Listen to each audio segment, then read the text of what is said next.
What's up, y'all? I am chomping at the bit to get on this microphone today. How's everybody doing? I hope you're having a great day. I am super inspired and excited. I've been playing around on this here Instagram, this social media, and I want to talk today about Afro-Latinidad, Afro-Latinx identity, racial ambiguity, and the controversy that was stirred recently. I'm getting my tea going. I got my water boiling. But I just had to sit down and jot a few notes down. This is going to be an interesting episode. This is a topic that I've always wanted to discuss. And I know this definitely won't be the only episode. Hey, oh, you hear it? You hear it? There's my water boiling. I'll be right back. You're listening to Saycon Talks with Saycon Sengbloh. Yes, y'all. This is Saycon Sengbloh, and you are listening to Saycon Talks. I just want to say welcome to all my new listeners. A special shout out to all my listeners across the United States. I have a lot of people in the ATL, of course, where I was born and raised, and also listeners in New York and Los Angeles. So shout out to all of you guys, and sending some love to my international listeners in Liberia, Nigeria, Algeria. Just shout out to everybody, Germany, everybody who's been interested in the podcast. I got my tea going. Today I am sipping on a raspberry leaf tea. It's good for women's health. I want to always emphasize, you guys, health is wealth. And so you got to eat to live and drink to live, right? So today I'm doing this raspberry leaf tea. It says it's a fruity blend with rose hips and vanilla for women's wellness. Red raspberry leaf is popular and one of the most popular herbs among midwives and herbalists. From fertility to pregnancy to nursing to menopause, this herb can help a woman at virtually every stage of life. So I'm not shouting out any brands or anything, but ladies, you want to keep it popping, keep it fresh and juicy. Make sure you get your raspberry leaf tea. Every episode, I like to talk about what I'm sipping. So that's what I'm sipping on. Let's get to it. Search Saycon Talks on YouTube for performances and video.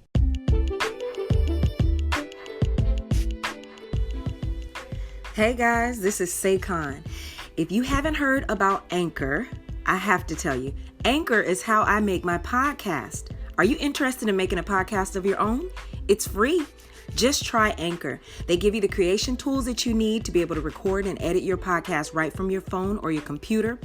And Anchor will distribute your podcast for you, so you can be heard just like me on Spotify, Apple Podcast, many more. And you can make money from your podcast with no minimum listenership. They give you everything you need, and it's very easy. So don't forget to download the free Anchor app or go to anchor.fm to get started. Again, download the free Anchor app or go to anchor.fm to get started. The coolest thing about it is if you have the app and I have the app too, we can call in together and you can be on the next episode of Saycon Talks. Thanks for listening. So you guys, I must jump in and say this topic is one that is, it's something that people, Black people in the world, people of color in the world, it's a conversation that is either had, at kitchen tables behind closed doors, or it's a conversation that's just not had at all and totally ignored in this world that has a history of slavery, the transatlantic slave trade, and all kinds of different things that happened to people of African descent, atrocities. We find ourselves in this conundrum where, depending on where you're from, what country you're from, what area you're from, what culture you practice, your self-identifying claims to race are affected. So this thing has recently been coming to a head, and I'll be honest, I'm really kind of excited about it. Let me have a little sip of my tea. The reason I'm excited about it is because I think it's a conversation that needs to be had more in the public eye when we're getting into culture, especially being here in the United States, when we're talking about minorities, quote unquote minorities, only in the United States, because as we know, African people are a huge majority throughout the world. But as minorities here in America, it's a conversation that we need to get into. There's a lot of nuance in life, and let me tell you, I'm all about the nuance. I don't know if it's because of my sign. I'm on the Libra Scorpio cusp, but I really like balance, you guys. I like to really get into the nuance of things, and nothing is ever just black and white. So I'll let you guys know that I was inspired to do a podcast on this topic by one of my relatives by marriage. Our siblings were married to each other at one point. My brother was married to his sister. But besides that, he is a brilliant young man. You will find him on Instagram as King Taharka Anderson. Okay. His tag currently on Instagram is African Black Coalition. Taharka Anderson is the director of the Office of Student Affairs for the African Black Coalition, which is a California statewide collective of 15 Black student unions working to secure campus resources for Black African students. He holds a master's degree in social and cultural analysis of education and a bachelor's degree in sociology with a minor in Africana studies from California State University, Long Beach. Shout out to Taharka. He has no idea I'm doing this podcast right now. Although whenever we have a little inbox, like a little DM on the socials, I'm always like, Taharka, when are you going to start your podcast? He always has so much to say. And I must say, I was really inspired by his post, his stories, actually. The thing about Instagram, for those of you who don't use Instagram, I'm not going to be presumptuous. People who use the Instagram platform know there's an area for your main posts, and then there's an area that if you click behind your profile picture, you can see stories. And these are things that people post, issues, topics, pictures, jokes, whatever, that will only last on the page for 24 hours. The stories can also be sort of congregated at the bottom part of the bio section, and people can go back and look at stories that were previously posted. So I'm so glad he put a little section on his page. Again, you guys, if you want to review sort of the things that I'm going to be mentioning, you can go to his page, African Black Coalition, or you can look him up as King Taharka Anderson, and you'll see a little section. It says Afro-Latinx, because these will disappear probably by the time this podcast is edited and up live. These they won't be in his current stories. So if you are someone who's really into Africana studies, Black studies, I highly recommend that you get into his page, follow his page. You'll see his picture with his finger on his face looking like Malcolm X. So shout out to Taharka. I want to go ahead and jump into it. I heard a little bit about people's, and let me back up off this mic. I'm still learning about sound, you guys, and I probably got this sound just splatting all over the place. Let me back up off this mic a little bit. I hope you guys can hear me clearly. So the topic of race in the Americas is very convoluted in many ways, because here in the U.S., especially in the American South, there's always been this sort of the quote unquote one drop rule, which meant if you had a drop of Black blood in you, a drop of African blood in you, it made you Black. And this was something used to identify and separate slaves, something used to, help to emphasize the slave class that was based in color versus slave classes in other parts of the world that were just based on cultural identity, class, wealth, and what have you. I remember growing up down south in I grew up in Georgia. I was always surrounded by, during my younger years, I was surrounded by kids, black kids, kids of color, so to speak, depending on what term you like to use. And I like to use the term black, you guys. So I mean, no offense if I use black and other people don't like it. I'm talking. So this is the term I like to use. So I grew up around black kids, or some people might say African American kids. And whenever there was a biracial person or a multiracial person, if there was black somewhere in them, we just consider them to be black. We might say they were mixed or whatever, but we still consider them to be black.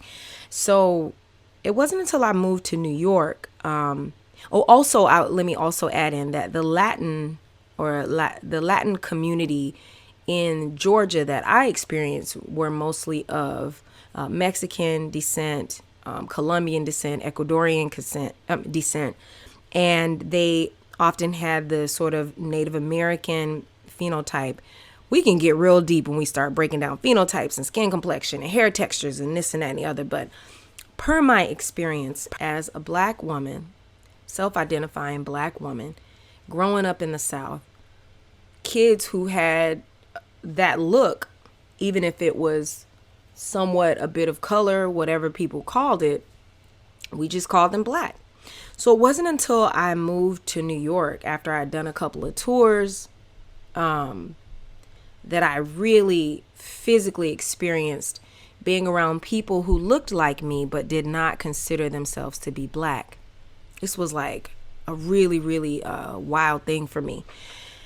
Let me also add in the fact that my first major national tour, my first Broadway tour that I did, I played a character called Mimi, the national tour of Rent. I, being my chocolate thick African self, auditioned about 7 times for the show. At the time, I was auditioning to be a swing, the Mimi cover, the Joanne cover, an ensemble member who could cover different parts. And I remember, going in for the show, and I will keep it real, because the character Mimi Marquez is a Latin character, originated by Daphne Rubin Vega, who is of Latin descent, I believe Afro-Cuban. Okay, I just looked it up. I was super wrong. Daphne Rubin Vega, who is of Panamanian heritage. She's a Panamanian American dancer, singer, songwriter. She originated the role of Mimi in Rent. Mimi is, she's the leading lady. She's sexy, hot stripper, who is dealing with HIV, dealing with the loss of her love, fighting for his love. And, they have all this drama. They're scrappy kids in the 90s, trying to make it in this New York life. And this is a pretty iconic character with her big frizzy, curly, kinky, curly hair with, moonlight that drizzled in her hair. This is a pretty iconic character. So most of the women who played this character tended to have, phenotypically, they were the sort of mixed race, stereotypical, what some might call Afro-Latina look. Some might just call Latin, which is the mestizo look. And I auditioned a bunch of times for this show. I thought I was going to be the swing, and lo and behold, I was cast as Mimi in the national tour of Rent.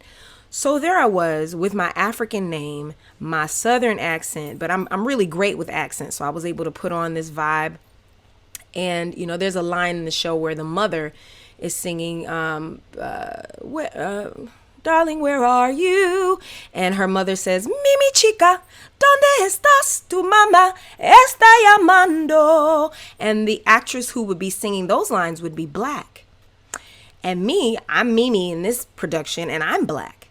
And people, there was a lot of love I got for playing the role of Mimi. I got a lot of love. People were excited that they had a Mimi that was chocolate. People were excited that I had dark skin and that I was thick, because a lot of the Mimis were very petite. Daphne's very petite, very fit. I was somewhat fit. I've never been like a super duper muscle girl, but I've just always had thicker thighs and, a heavier build. for a quote unquote leading lady. But, my collarbone and my cheekbones could fool them all, but, this was when the internet was just starting, you guys, so they used to have these boards where people would go on and comment. And there were some people in the boards that were like, she's not Latino. How could she be Latino? She can't play Mimi. Mimi's supposed to be Latino. And this is when it really hit me that Black people in non-English speaking parts of the world, for some reason, are not allowed to claim and represent their heritage. For me, I knew and was aware that there were Black people living in Latin America. There were Black people living in the Caribbean that speak Spanish, Black people living in South America that speak Spanish, Black people living all over the world that spoke Spanish, and that I figured that the idea of speaking Spanish, of coming from this culture, made you Black but Latin. And it was an interesting thing. I mean, there's been several times where I've played characters of different cultures from different countries, and I really took a heavy interest in representing these characters well with pride. And so I remember at that time, you got to understand, when I was in college, I majored in Spanish, you guys. I always wanted to play Celia Cruz and be like, azúcar. I felt like as a Black woman in a part of the African diaspora, I absolutely have a right to play any Black character I like, whether she speaks Spanish, habla español, whether she speaks papiamento, dushi, whatever, I just felt like I should be able to do that. And I had a little wake up call to realize that people and how they claim their culture and how they feel their culture, it's a very, very precious thing.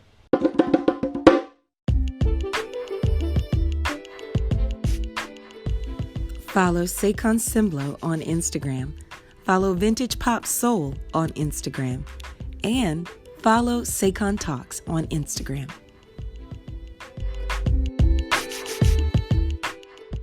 So, knowing how precious that is, how precious that was, playing Mimi Marquez, being Black, being culturally mixed myself, culturally mixed, I say, not racially mixed, but culturally mixed, I felt like I could identify.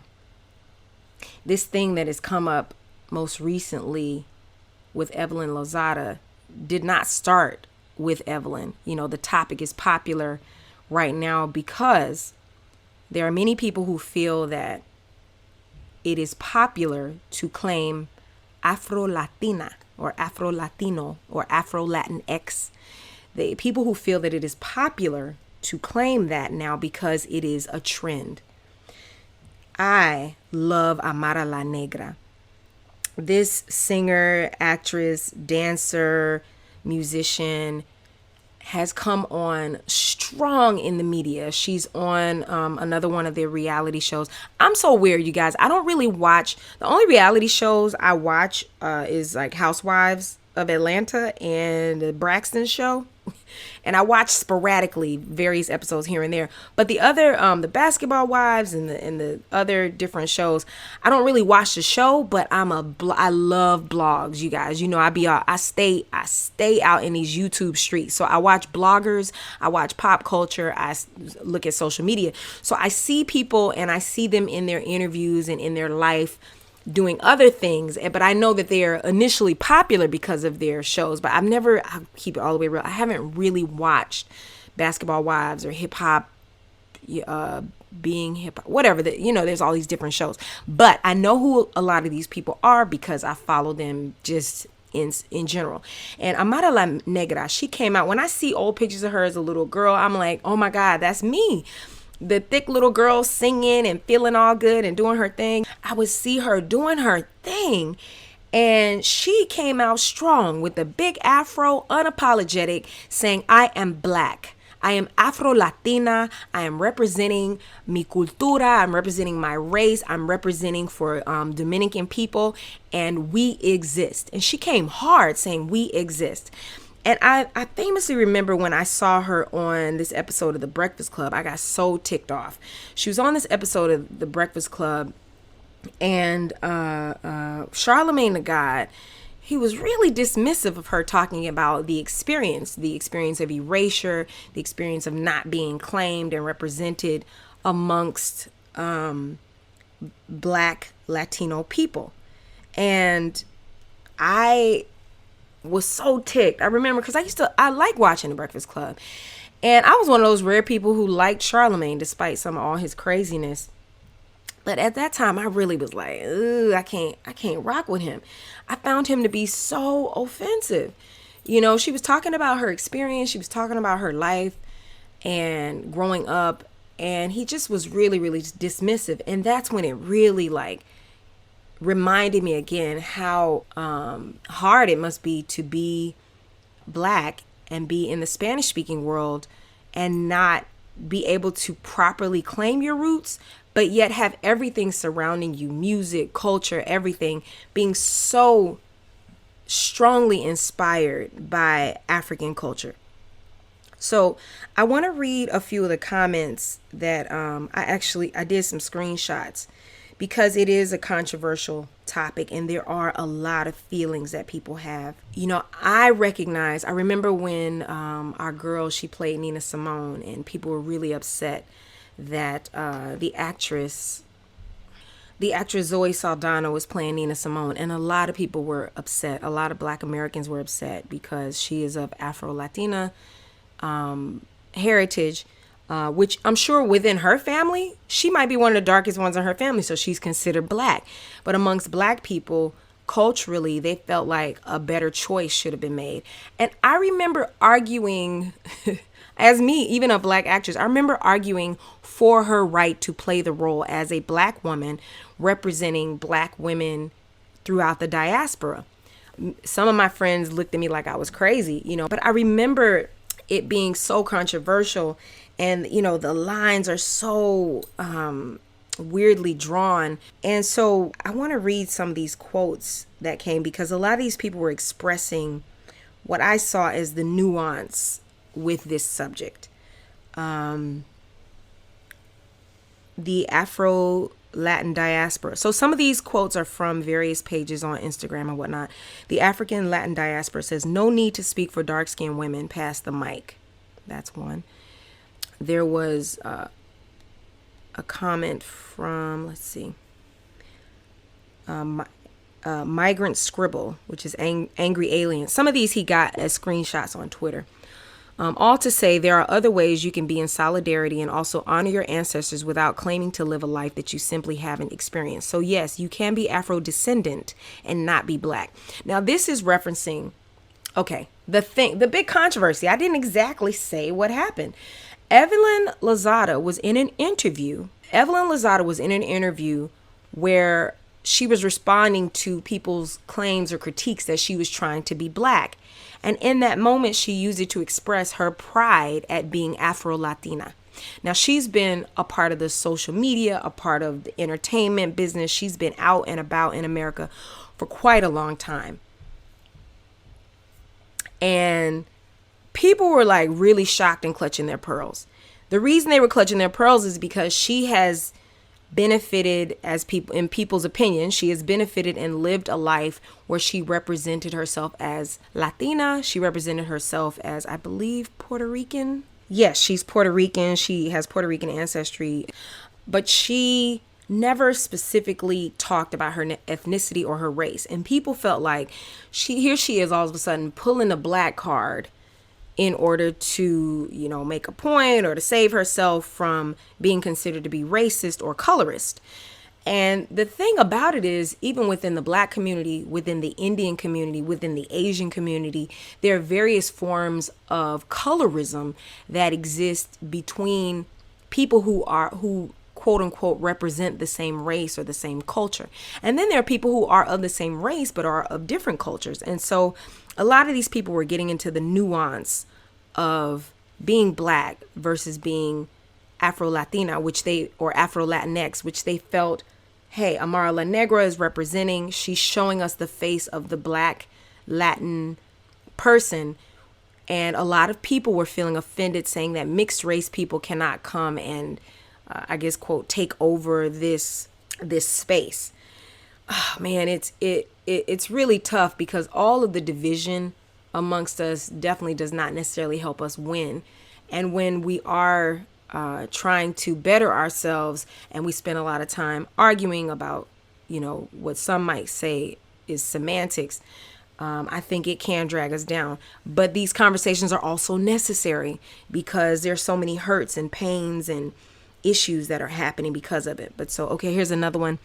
Nadira HLM was replying to Pagan Baby. It says, having black DNA doesn't automatically make someone black.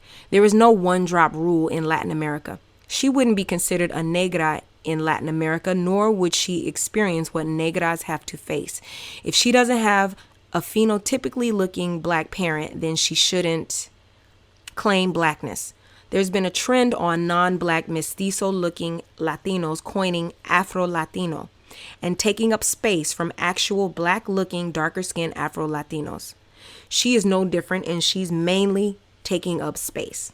These are all quotes that Taharka posted on his stories from his Instagram. From 888 Maya, again on Twitter.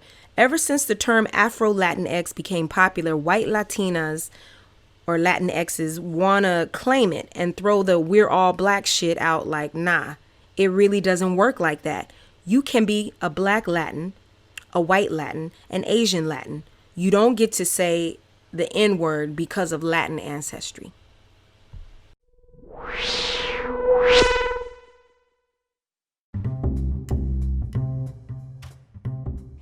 Welcome this holiday season, my new line of vintage pop soul and VPS by Saycon lashes. Yes, y'all, I'm selling mink lashes. These are the ones that I wear during my concerts. They last. I can sing in them all night. I can sweat, I can dance, and they look so beautiful, soft, and luxurious. So don't forget to visit the Saycon store and get your pair of vintage pop soul or VPS by Saycon lashes. Mink lashes, y'all.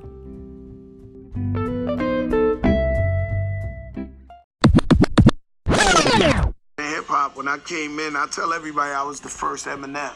I grew up in the Bronx, and in junior high, I would battle 20 black dudes, and it'd be me, a little blonde kid, green-eyed kid, thinking he tough, talking wild shit at the battle, just battling everybody. And we was in the streets hard. I was like one of the most respected, feared gangster niggas in the streets. I knew that Latinos had a little bit more to say than Rico Suave or Mellow Mayonnaise, God bless them. But I knew there was niggas out there getting money like me who wanted to hear that real nigga shit, even though we Latinos. So I kind of knew, like, when I came out, I was like, I knew it was going to be like this energy to where niggas could relate. And in the future as well, like, bringing somebody like Big Pun in the game, it gave Latinos so much a sense of pride. And it's hard because people don't see it like that, because in a weird way, we were too black for pure Latino. Like, there's some pure Latinos that if you ain't rapping in Spanish or they ain't fucking with you, right? We too black for them. And then we was too Latinos for some black people in, like, let's just say Mississippi or some shit. We was like mutts in the game. And we knew that. So we just played our position and said, yo, you know what? We making music for everybody. We making great music, and we gonna represent the Latinos, but make sure we put out a phenomenal body of work and just make it credible and make it dope, that if anybody who was rapping, this would be hot shit. Yes, you are still listening to Saycon Talks, and that was a sample of rapper Fat Joe, as he was in an interview on 24/7HH, meaning 247hiphop.com. It was an interview that he did speaking on just the dichotomy of having Latino and Black or African roots and growing up in New York City. I will definitely say, as a person who has lived, honestly, I've lived half my life down south in the American South, and I've lived half my life in New York, the American North. And people's views on color are totally different from region to region. I mean, it is fascinating, and just remarking on Fat Joe explaining the feelings of needing something more in his hip hop. There are a lot of people who have argued recently regarding Fat Joe, Cardi B, and other Latinos that may be of African descent and their use of the N-word. Now, I will also say this is a generational thing. You know, I'm a bit older. I live life. I represent a younger way, but the more mature side of me, growing up in Atlanta, you know, the land of Martin Luther King, I'm not a big fan. I'm not a big fan of just overly casual use of the N-word. But I can't front. I definitely use it from time to time when I'm cracking a joke or two.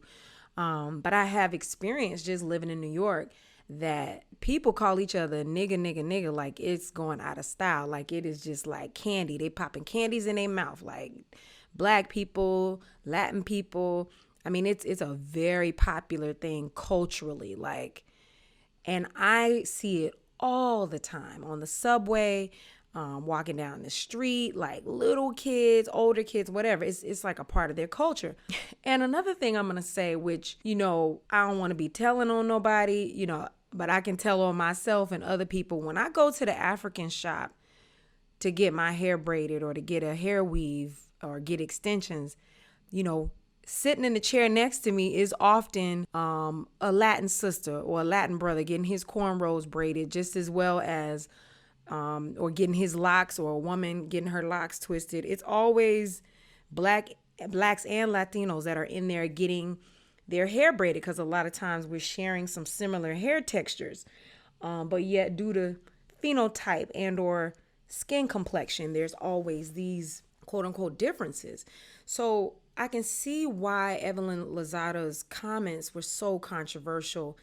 And, you know, specifically, there was, you know, another layer of controversy being that the woman who she was sort of charged with being super aggressive with was a woman whose parents are from Africa, from Nigeria, I believe. A very beautiful young woman who goes by the nickname OG, aka Ogom Chinjindu, of Nigerian descent.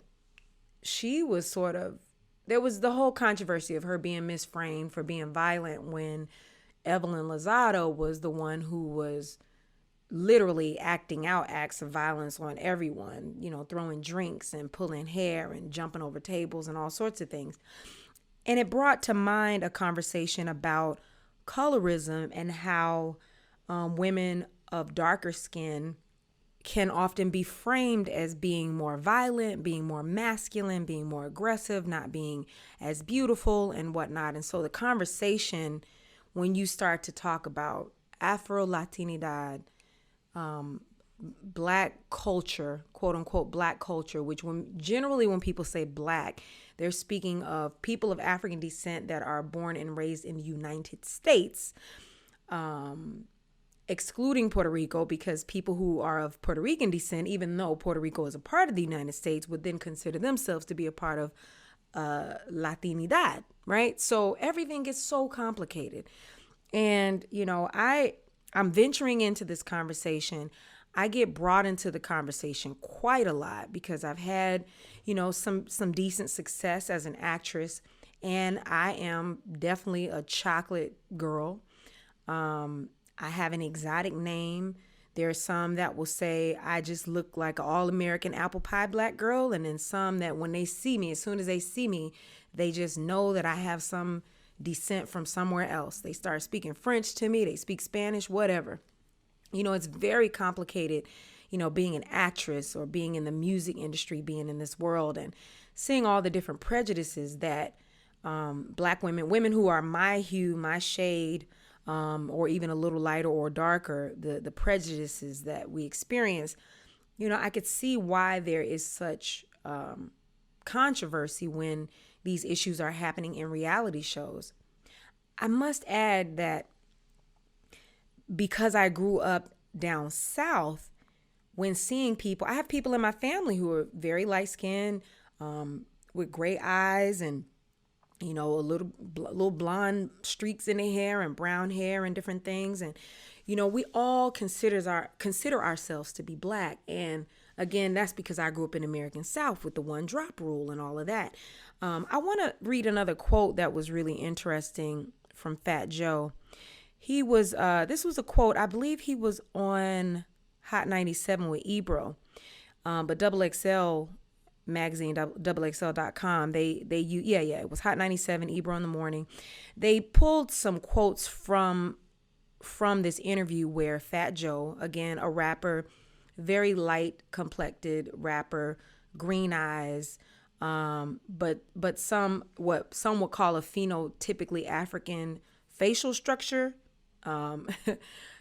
He was speaking on the topic and he said, let's speak about Latinos not being black. Latinos are black. In Cuba, at one time, there was 8 million Cubans. 5 million, unfortunately, were slaves. 3 million were actual Cubans, and they integrated and had babies. Same thing with Puerto Rico.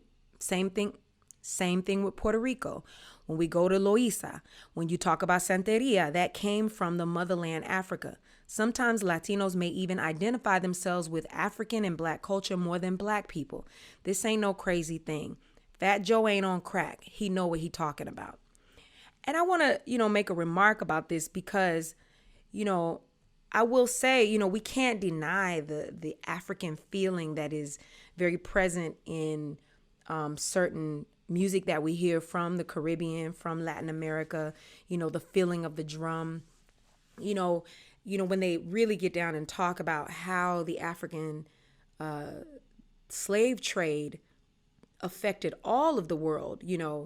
There's a meme that goes around. It's a joke about a boat and saying that the boat didn't just drop people off in the area that is now known as the United States. The boat was dropping people off in what is now known as Brazil. It was dropping people off in the Caribbean, and we were all coming from that same boat. And somehow it's really interesting that English-speaking and French-speaking blacks are generally considered to be black, whereas the Spanish-speaking person of African culture, because of culturally the way that they considered mixing and whatnot, there was, a different cultural,